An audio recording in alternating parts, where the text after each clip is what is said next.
سلام بچه‌ها، حالتون چطوره؟ آداپتورها رو دیدی دروغ کردیم؟ خب دیدید چکشون در میرن. بچه‌ها چکش فرستاده بودن، چکش خراب. خب اگه اونو دیدید، حالا رسیدیم به بحث این بچه. این بچه رو می‌خوایم یه پایه براش درست کنیم. نشستم از صبح دارم یه نقشه میکشم، یه عرض اندازه در آوردیم ببینیم چی توش میشه در آورد.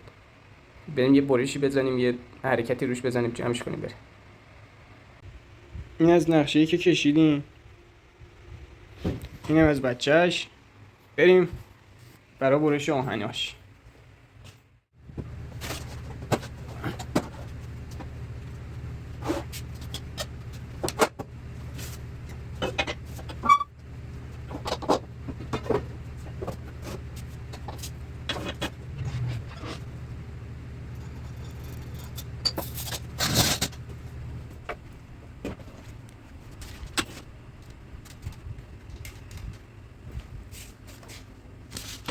چهار تا 71 سانت میخوام، 4 تا 60 4 تا 71 میخوام، 4 تا 60 میخوام، 4 تا 35. بعد از این پروفیل ببریم. این فعلا 71 رو اندازه زدیم.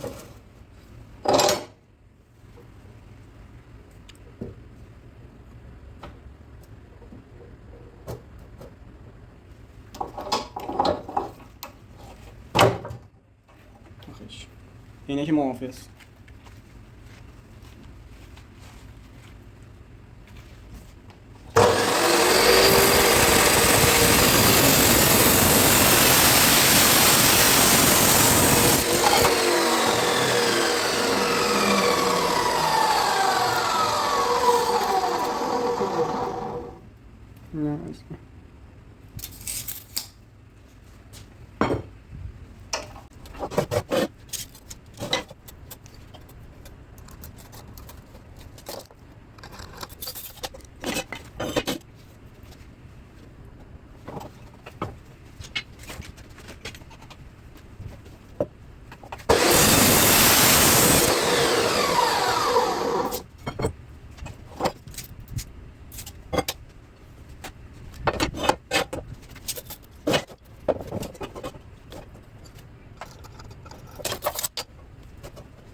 این 4 تا 71، این 4 تا 35، اینم 4 تا 60. فقط اینا رو باید حالا با زاویه چیز 45 درجه بزنیم. این یکی از بچه‌ها بهم گفته بود که این با این روش 45 درجه ها تمیزتر و حالا تا حدی دقیق‌تر در میاد.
خب اینم از این. اون که 71 هیچی. این چند موردم اندازه‌شو درست کردیم، 45 درجهش کردیم. رو میز دستگاه رو جمع کنیم بریم برای جوش کاری.